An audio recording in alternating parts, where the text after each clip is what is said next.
Amém, graças a Deus. Sempre tudo muito abençoado. Toda vez que o povo de Deus para buscar a Deus, e a Bíblia deixa isso claro, que Deus vem ao encontro, faz proezas, faz aquele rebuliço grandioso, um movimento no céu. Quando as pessoas oram, e se cada um entendesse o poder que a oração tem, é impossível as coisas ficarem do mesmo jeito.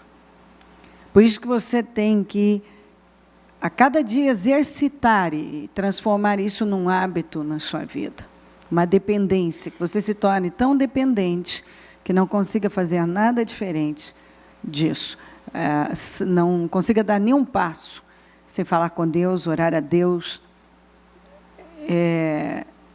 se tornar dependente de Deus, no pensar, no agir, em cada decisão que vai tomar, cada passo que você vai dar, você colocar Deus. A sua vida muda, é transformador. Eu quero insistir que você ouça a palavra da abertura. Creio eu que vai fazer a diferença. Se você ouviu, ouça novamente. Sabe, eu ainda dizia agora mesmo, quando estava pegando essa aqui, e para você entender bem o que eu estou falando, porque não dá para repetir, aquele centurião, com certeza, recebeu bem menos palavra, e conhecia, talvez, muito pouco, do que todos os outros, e tantos religiosos, praticantes, ensinadores, professores da Bíblia. E quando Jesus disse que ele não encontrou ninguém, então ele colocou aquele homem, o nível de fé dele, acima até do de João Batista, da Maria, que era mãe. E eu posso assegurar que aquele homem recebeu bem menos instruções e ensinamentos da Bíblia, da palavra sobre Deus, do que João Batista, do que Maria, de tantos outros. Mas ele creu, e ele honrou a Jesus, e ele teve uma atitude, mesmo não sendo judeu, e estando numa posição em que ele podia agir com arrogância, até porque naquela época, a gente fala nação, mas Israel nem era considerado um país, era visto como uma província, algo pequeno, sem muito valor. Eles não davam muita importância, quer dizer, até uma coisa que o meu filho disse, quando eu estava ouvindo a palavra, perguntando o que ele havia entendido, ele disse, certamente ele podia ter pensado como tantos outros, eu não preciso desse povo. Quer dizer, eu sou um império, os romanos, naquela época, era muito forte. O Império Romano tinha muita, total força. Então, assim, se eu tiver que buscar ajuda, eu vou buscar aqui. E ainda num carpinteiro judeu. Se eu tiver que buscar ajuda, eu vou buscar aqui. E você vê que ele ficou marcado na história, como o homem em que Jesus disse que em todo Israel não encontrou ninguém com aquela fé. Ninguém com aquela fé. Porque ele rompeu com muitas coisas, tinha bem menos instruções mínimas, certamente. E ele creu. E ele se rendeu, e ele se humilhou, e ele agiu de uma forma que tem um monte de gente que não age, que tantos outros ali também não agiram, e nos dias atuais não agem. E aí se pergunta, mas muitos perguntam, por quê? Por que não vai isso, aquilo? E a verdade é que não é falta de instrução, não é falta de Bíblia, não é falta de ensinamento, é falta de... Ele recebeu, talvez o pouco que recebeu, de forma revelada. Ele creu, aquilo foi revelado dentro dele. E ele foi lá e deu aquele passo de fé, e teve a recompensa completa. Isso é extraordinário. Quanto mais você entra, você vai cavando, você encontra mais, e você fica mais surpreso. Eu fico surpresa com as descobertas que a gente vai tendo, e a verdade é que é tão profunda, a palavra de Deus é tão profunda, ela tem um poder de te transformar, como eu disse na abertura, ela é viva, ela é eficaz, ela é poderosa, que quando uma pessoa recebe, não apenas na forma ensinada, mas na forma revelada, e não em forma de convicção, recebe em forma de convicção e não de condenação, ela tem a vida dela transformada. Porque ensinados, muitos já foram, mas não tem aquela revelação, aquele entendimento. E, consequentemente, perdem suas recompensas. E não tem que ser assim. Perder algo que é seu, você pode, Deus quer que você tenha. Então, crer e fazer aquilo que tem que ser feito, sabe? Sair na frente, sair do meio da multidão, agir de uma forma ousada na fé. Isso é transformador.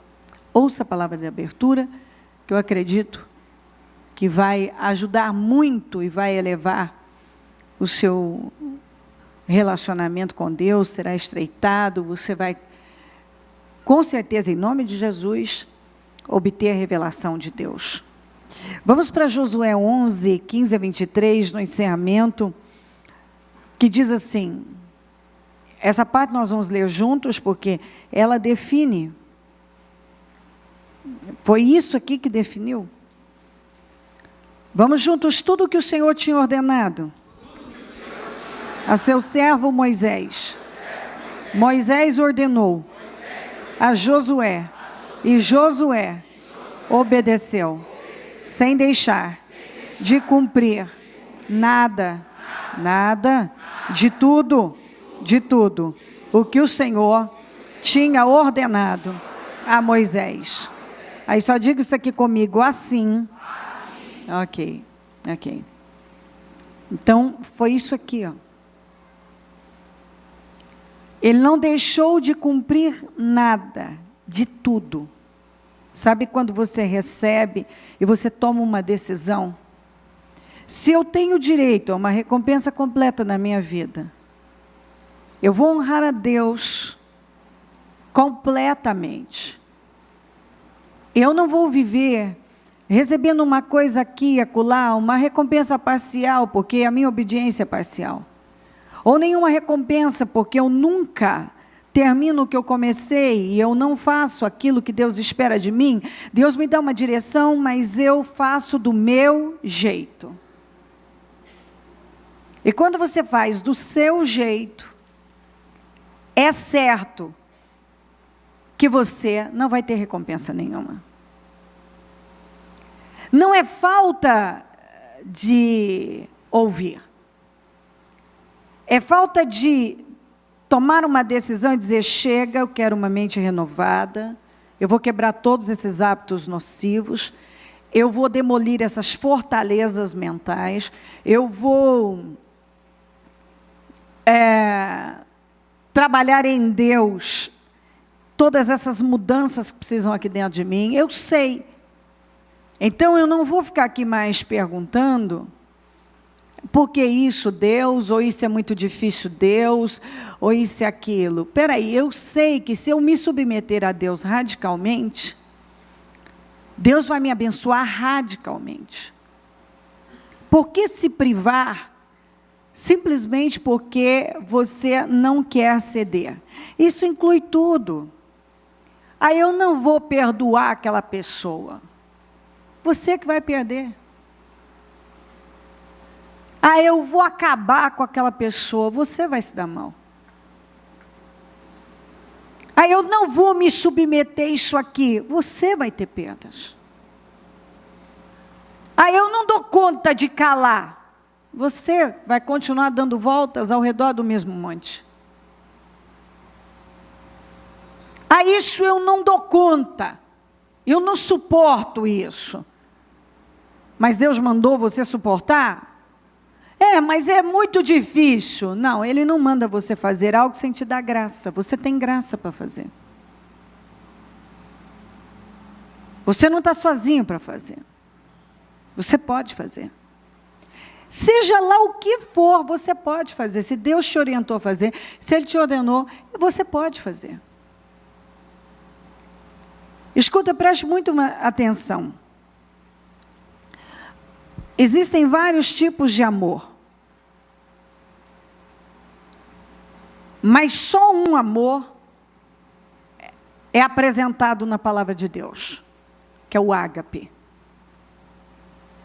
Todos os outros, não. E todos os outros tipos de amores, de amor, todos os outros tipos de amor,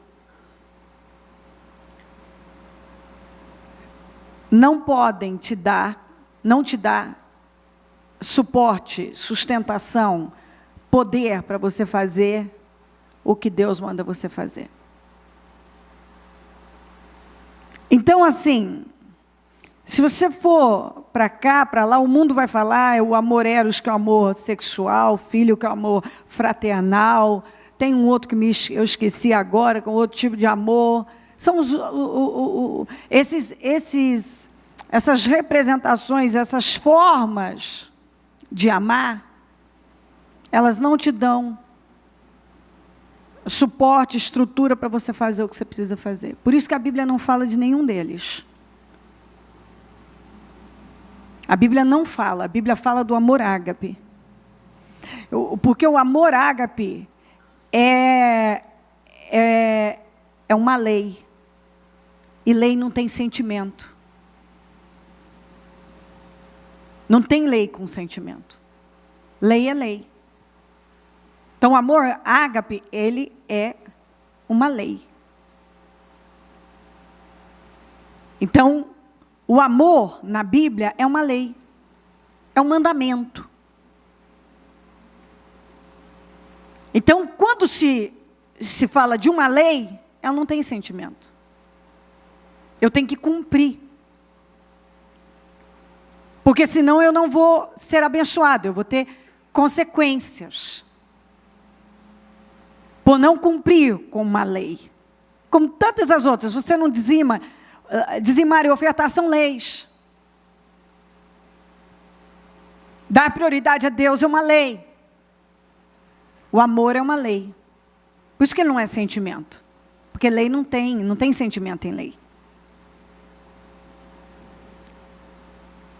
Então eu entendo uma coisa, e chama lei. Então eu amo por mandamento. Eu cumpro uma lei. Olha, eu vou dizer uma coisa para você muito interessante. Era para eu ter prosseguido, porque eu não planejei estar falando isso aqui. Longe, mas assim, fim. Isso aqui não. Eu tenho uma outra ideia aqui, mas estou tendo que parar nisso. Então, o amor é uma lei. E lei não é sentimento. Não tem sentimento em lei. A lei é estabelecida e você cumpre. E fim. Senão você vai ter consequências por não cumprir com aquela lei. Então, o amor ágape é uma lei. É o único amor apresentado pela palavra de Deus, que não depende de sentimento para ser praticado, que é uma lei. Você vai lá e pratica, você faz, você cumpre com aquela lei. É por isso que, inclusive, no próprio casamento, na Bíblia, você não encontra esse casamento por esse amor que o mundo apresenta. Porque quando você casa baseado no amor eros, por exemplo, que todo mundo casa pensando primeiramente em sexo. A verdade é que toda essa excitação e essa busca por esse sexo vai diminuir rápido. Daqui a pouco, era só isso, né? Não tem nada. Aí eu sou incompatível, tenho que separar, não dá. É por isso que os únicos casamentos, os casamentos que duram, são os casamentos que o amor ágape faz parte. Porque quando há outro tipo de amor, esse casamento não dura.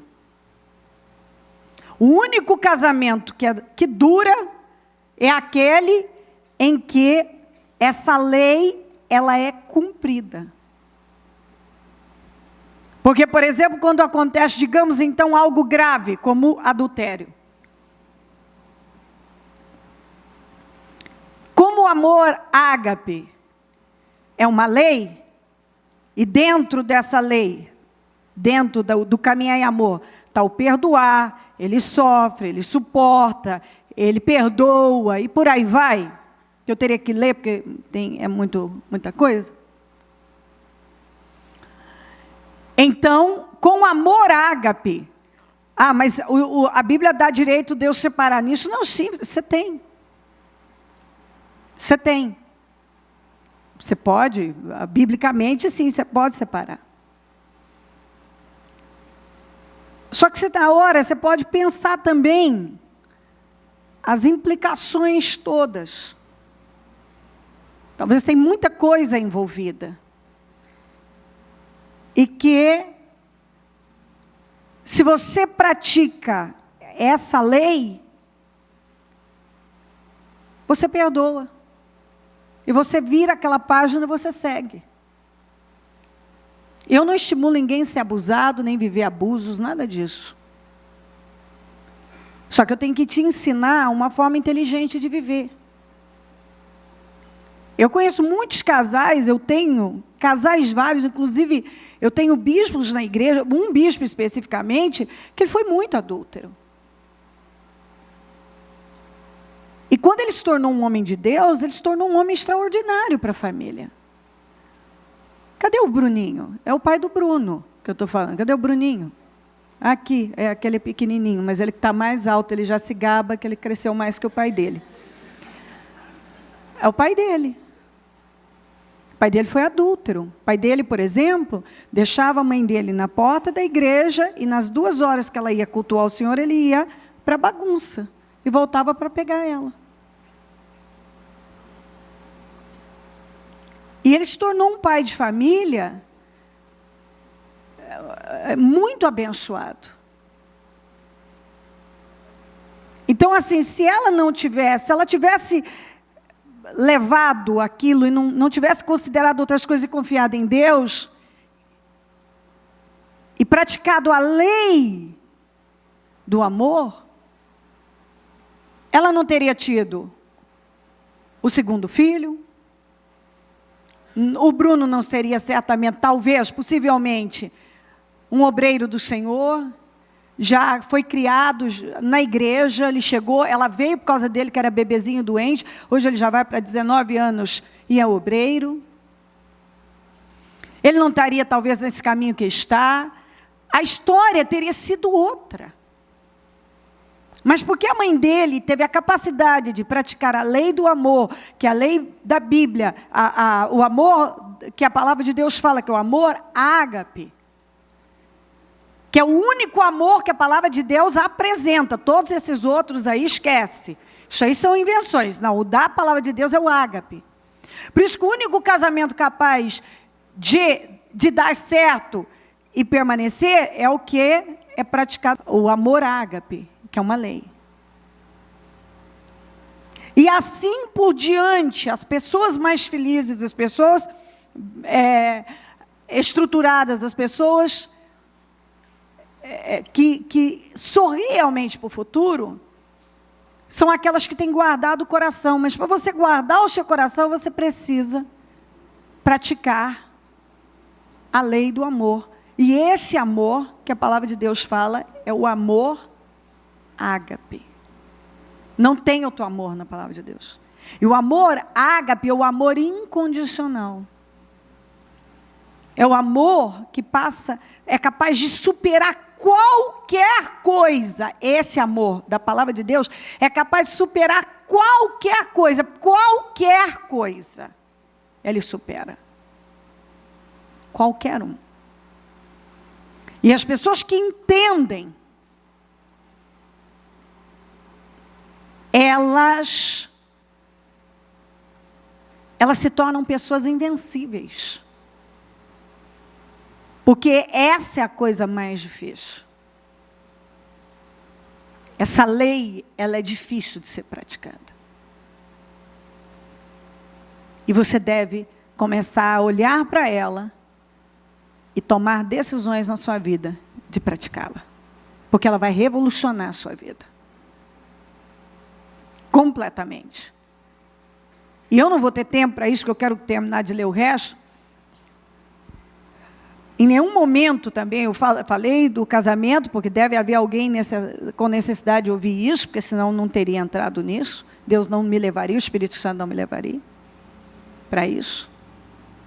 Deve haver alguém precisando de uma direção, o que vou fazer.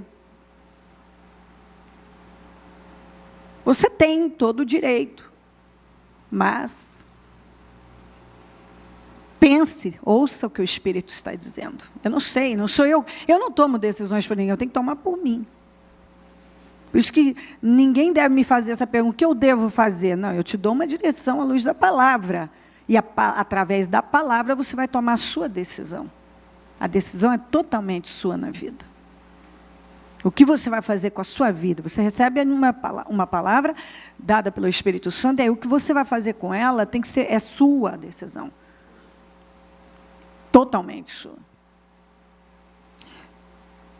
Ninguém tem, nós não temos, como eu falei esses dias, o amor é uma lei. Você tem que amar por mandamento, mas isso não te obriga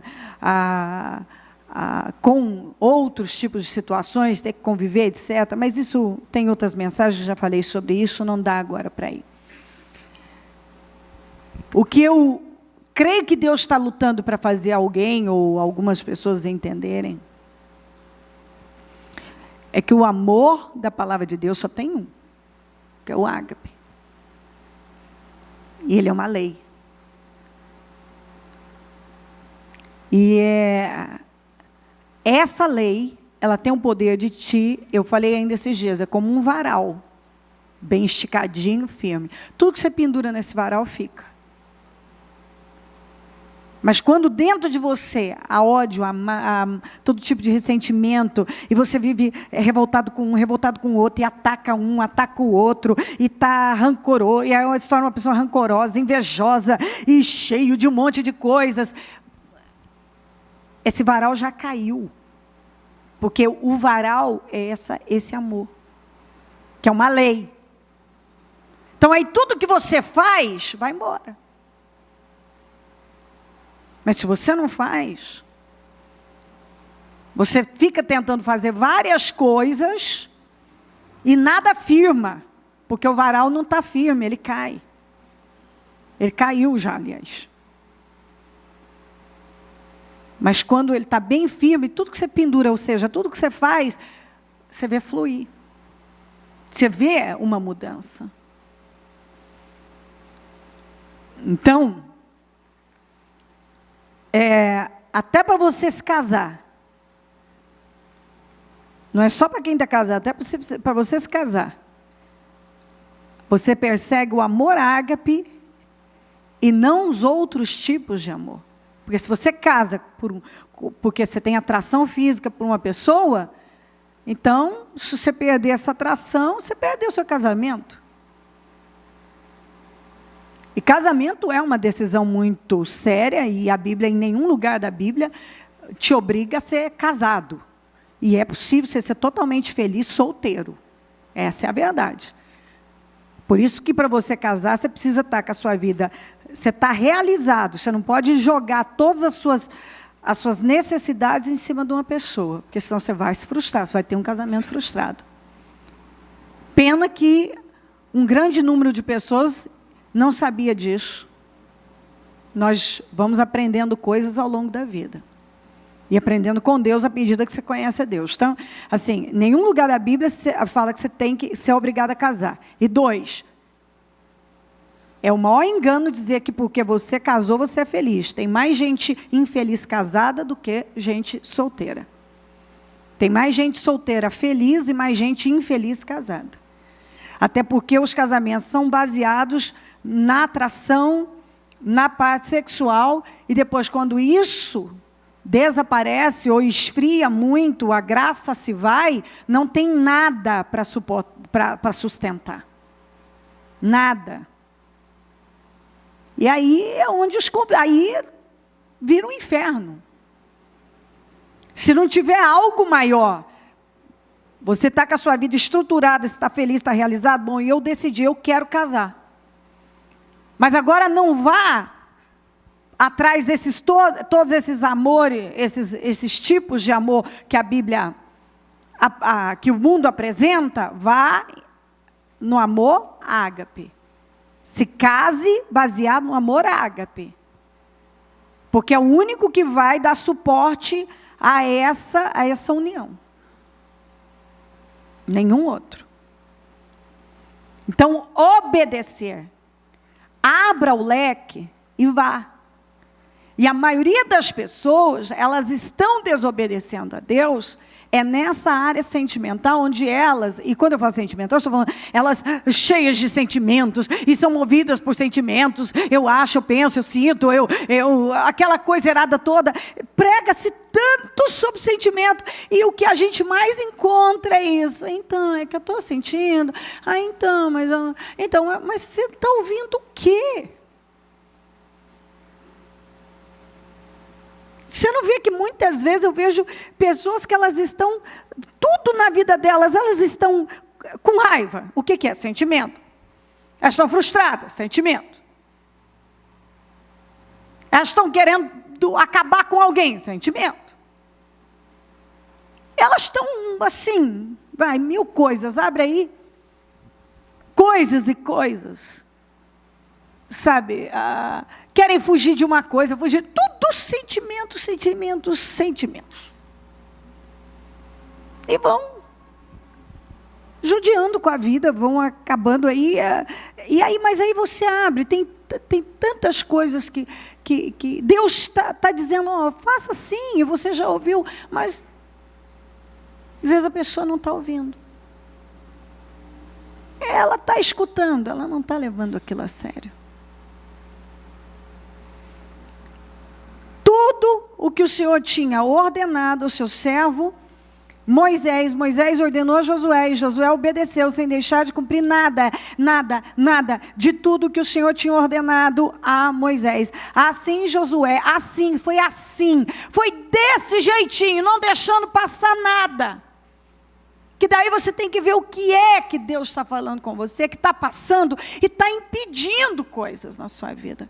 E talvez o que está impedindo não é falta de ouvir a palavra, não é falta de vir à igreja, não é falta de jejuar, é falta de você limpar o seu coração, o seu interior, perdoar pessoas, liberar, andar como uma pessoa diferente, parar de viver por sentimentos.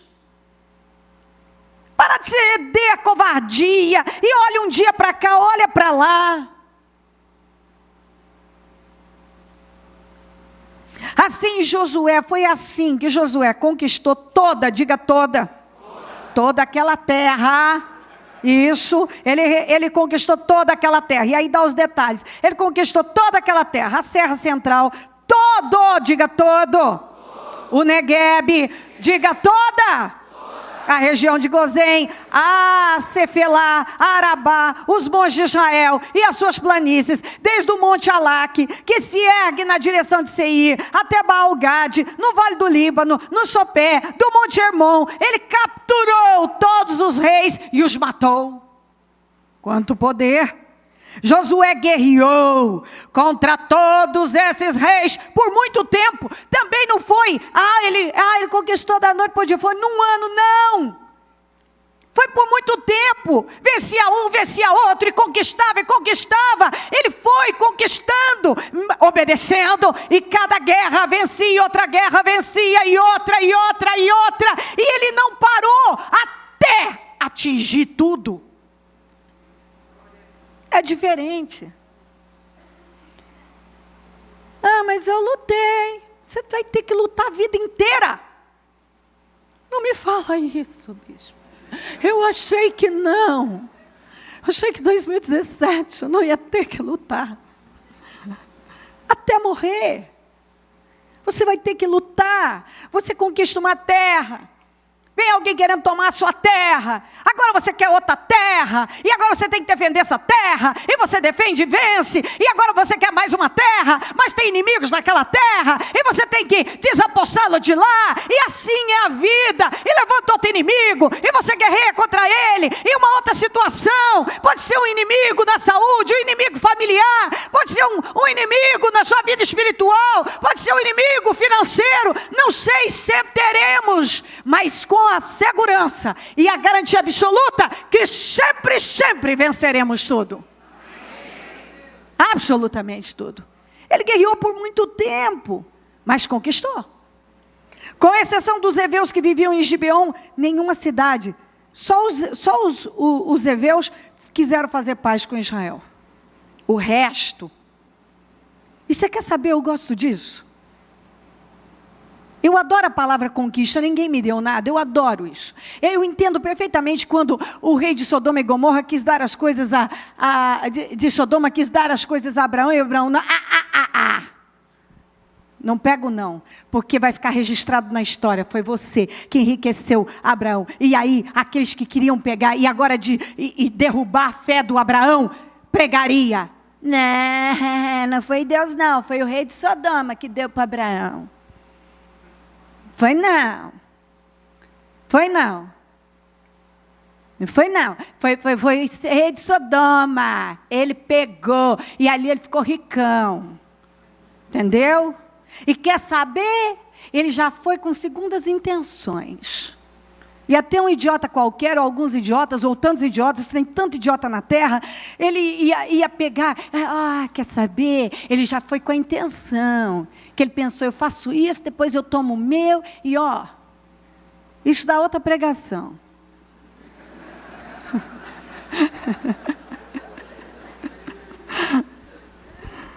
Então,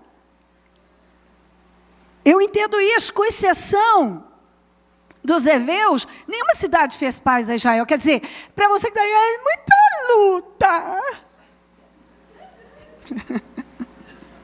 Não diga, que é colinho, eu dou. Ninguém quis fazer paz com eles. A mesma coisa, mas é tanta coisa, então ninguém quis. Com os israelitas, e aqui nenhuma cidade fez a paz com os israelitas, nenhuma cidade fez a paz com os israelitas, todas, diga todas, conquistou, em combate. Então ninguém podia chegar e dizer assim, não, aquilo foi injusto, foi desonesto, uma covardia. Não, eles foram a campo, guerrearam, lutaram e o mais forte prevaleceu. E quem era o mais forte? Aquele que tinha o Senhor dos Exércitos com ele. E por que o Senhor pôde ser com Israel? Porque Josué fez tudo, não deixou faltar nada de tudo que Deus havia mandado. Através de Moisés ele fazia. Pois o próprio, eu amo isso aqui também, pois foi o próprio Senhor que lhes endureceu o coração para guerrearem contra Israel. Quantas vezes Deus permite uma situação, Ele está por trás daquilo. Ele usa de situações para te experimentar, para te treinar, para te fortalecer, para te deixar mais resiliente, para te dar uma vitória, mas você tem que conquistá-la. Você vai a campo e guerreia. Você vai lá e vence aquela guerra. Então aquilo passa a ser seu. Ninguém te deu nada. Você conquistou. Para que ele, olha aqui, olha que forte. O próprio Deus lhes endureceu o coração para guerrearem contra Israel, para que ele os destruísse totalmente. E é verdade, muitas vezes quando Deus queria trabalhar, como ele queria trabalhar com o faraó, com os egípcios, ele endureceu para que ele fosse contra Israel e Deus abençoasse Israel e Israel destruísse com eles.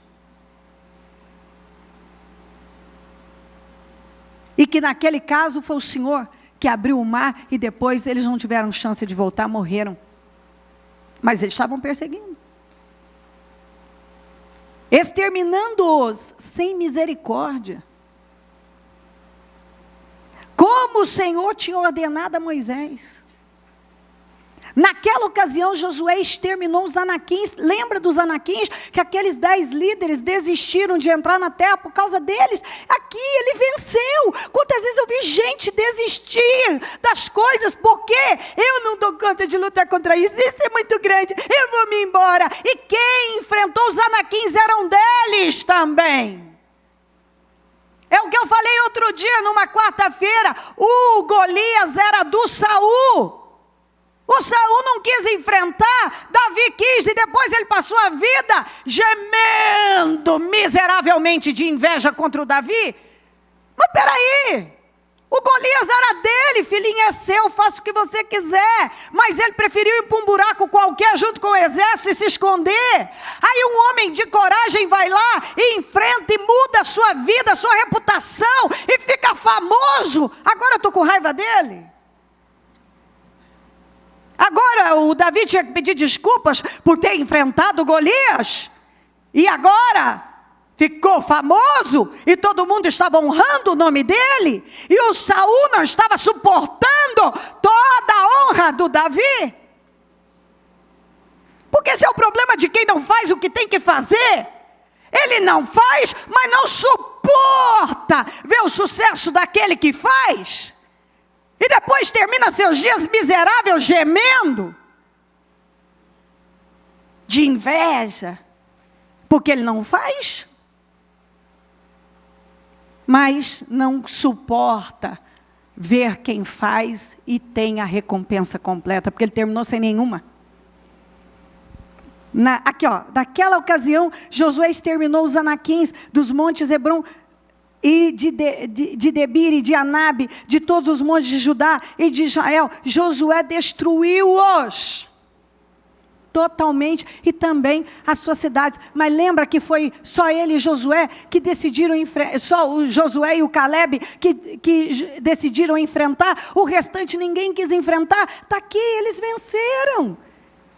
Aí uma pessoa não enfrenta, o outro vai lá e enfrenta, ele vence, porque Deus é com ele, Deus é com aqueles que enfrentam. E enfrentar situações também é obedecer a Deus, porque em nenhum lugar da Bíblia Deus manda você recuar. Nenhum Enaquim foi deixado, que eram gigantes, deixado vivo no território israelita. Eles sobreviveu fora. Tinha alguns sobreviventes em Gaza, em Gat, em Asdod, e em Asdod que alguns sobreviveram. Mas no território israelita não ficou um para contar a história. Porque Josué derrotou a todos, e eram todos gigantes, muito maiores do que eles, muito mais fortes, poderosos, e eles enfrentaram, e eles venceram, e Deus foi com eles. Foi assim, diga foi assim. Não foi reclamando, murmurando, choramingando, roendo as unhas. Pergunta o que eu vou fazer. Falando de desistir, choramingando em algum canto, alimentando a autopiedade. Não foi com ladainhas, foi assim. Foi lutando, foi obedecendo e enfrentando absolutamente tudo. Diga obedecendo e enfrentando.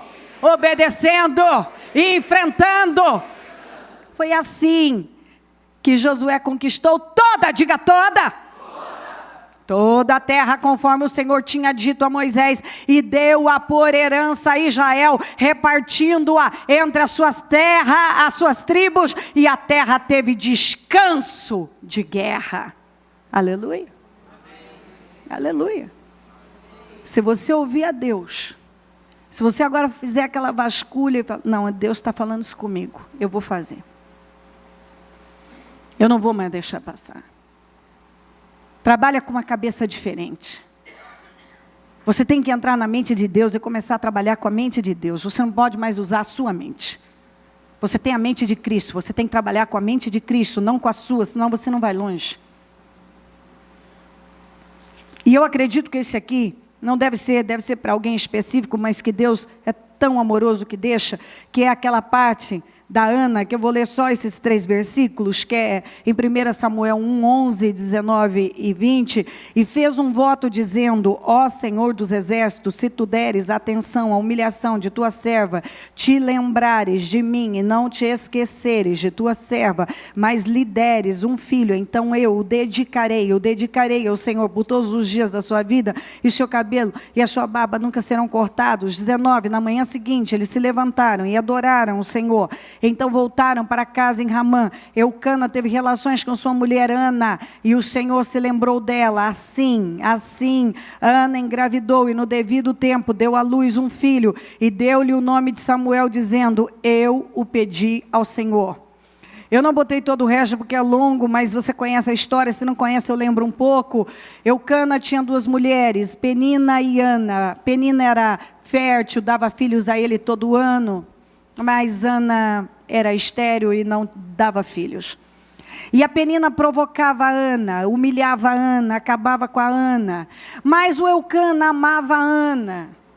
Com toda a filharada que a Penina dava, ele continuava amando a Ana mais do que a Penina, e dando 2 porções de ofertas, que isso era muita coisa. Ele dava uma, você vê o tanto que ele amava a Ana, uma para a Penina e os filhos dela, e 2 só para a Ana. Para Deus abençoar a vida da Ana. Mas não tinha jeito. Entrava ano, saía Ana e Penina gerando filhos e humilhando a Ana. E o Eucana oferecendo sacrifícios pela Ana. E a Ana chorava. A Ana se sentia miserável, a Ana se sentia uma coitada, autopiedade, não dou conta de nada, coitadinha de mim, eu sou uma frustrada, uma seca, eu não gero filhos, a minha rival me humilha, e chorava, não comia, e o Eucana, minha filha, coma, eu não quero comer, eu já estou fazendo por você, minha filha, e a Ana não fazia nada, era o Eucana que buscava, o Eucana oferecia ofertas, o Eucana lutava, e a Penina acabava com ela, e ela chorava. E deprimida, e não sei o que ela tomava naquela época, se era Rivotril, o que era, eu não sei. Eu sei que a Ana chorava, e a Ana ficava lá acabada, e a Ana não levantava a cabeça, até que um dia, a Ana se levantou no interior, diga se levantar no interior. A Ana foi derrotada uma vida inteira, não teve vitória. Mas um dia, a Ana abandonou todos os seus antidepressivos, os seus remédios para depressão, para ansiedade. É brincadeira, viu, gente? Isso aí não, essa parte. Né? Eu não sei, talvez, não sei. Alguma coisa similar. Um dia, a Ana parou de chorar. A Ana parou de se incomodar com o que a Penina fazia. A Ana parou de depender dos sacrifícios do Eucana. E ela foi lá e se colocou diante do Senhor e fez o seu próprio sacrifício. Ela fez uma coisa que ela ainda não tinha feito. Porque a Ana era crente. A Ana ia no templo A Ana ia junto. O Deus da Ana era o Senhor. Só que a Ana não tinha vida com Deus. A Ana não buscava a Deus, a Ana buscava um milagre. A Ana não buscava a Deus, a Ana buscava o filho. E no ano que a Ana buscou a Deus e não buscou o filho, no ano em que a Ana buscou a Deus, diga buscar a Deus. Então no ano em que a Ana buscou a Deus, e pegou aquilo que ela mais tinha desejado, chorado e gemido, uma vida inteira, e ofertou a Deus, Deus mudou a história da Ana. Ela teve recompensa completa. No dia seguinte ela engravidou. No ano seguinte ela estava com o filho. E aquele homem foi um dos maiores instrumentos nas mãos de Deus, no reino de Deus, que foi Samuel. E a partir dali a Penina parou de gerar filhos e Ana passou a gerar filhos. E Deus reescreveu a história dela. Mas somente quando a Ana foi buscar a Deus, parou de depender do Eucana, parou de se incomodar com a Penina, parou de se sentir miserável e alimentar autopiedade, lamber feridas e se sentir uma coitadinha, pobre, miserável nessa vida, que eu não sou nada, não tenho nada, não posso nada, e olha a vida que eu tenho, e só chorava. E a Bíblia, pode ler você, está lá, e Ana chorava, e Ana chorava, e Ana não comia, e Ana chorava. Imagina você convivendo com essa pessoa, dia e noite, Ana chora, e Ana não come, e Ana reclama, eu não tenho o que eu quero, eu sou uma seca, eu não tenho filhos, e ela me humilha, e a Penina lascava o pau nela mesmo, porque viu que ela era fraca. E você tem que aprender isso. Quando tem alguém que vê que você é fraco, ele vai subir em você para valer, e você precisa aprender sobre isso. Você começa a ser tapete do diabo. O diabo vai te massacrando, porque ele percebe que você tem medo dele. Ele vai massacrando com você, porque ele só vê você chorando e gemendo. Ela só ia com o marido para buscar o filho. Mas no ano em que ela buscou a Deus, ela buscou a Deus. E ela pegou o que ela mais queria, que era o Deus dela. O Deus dela não era o Senhor, o Deus era o filho. Se o Senhor me der o filho, eu vou dar ao Senhor. Ela fez um voto. Deus mudou, é assim, ó. Foi instantâneo. A vida dela foi mudada assim. E nunca mais ela voltou para aquele lugar miserável. Porque ela se levantou no interior. E ela fez algo que ela nunca tinha feito. E ela fez um voto com o Senhor. E a atitude dela foi tão diferente que moveu o céu. Outra vida. Pegue o seu propósito. Levante ao céu um momento. Me dê o meu aqui, Pedroso. Levante ao céu agora e diga para Deus, depois de tudo que você recebeu aqui. Eu sei o que fazer, meu Deus. Eu creio que a primeira palavra que você tem que dizer, a primeira frase, eu sei o que fazer. E eu vou fazer. Eu sei o que fazer. E eu vou fazer. Você tem tudo que precisa. Tudo que precisa para vencer. Tudo que precisa para vencer. Você tem. É exatamente isso. A primeira coisa que você tem que fazer é se colocar nas mãos de Deus, totalmente dependente dele. E Deus vai, assim, transformar a sua vida.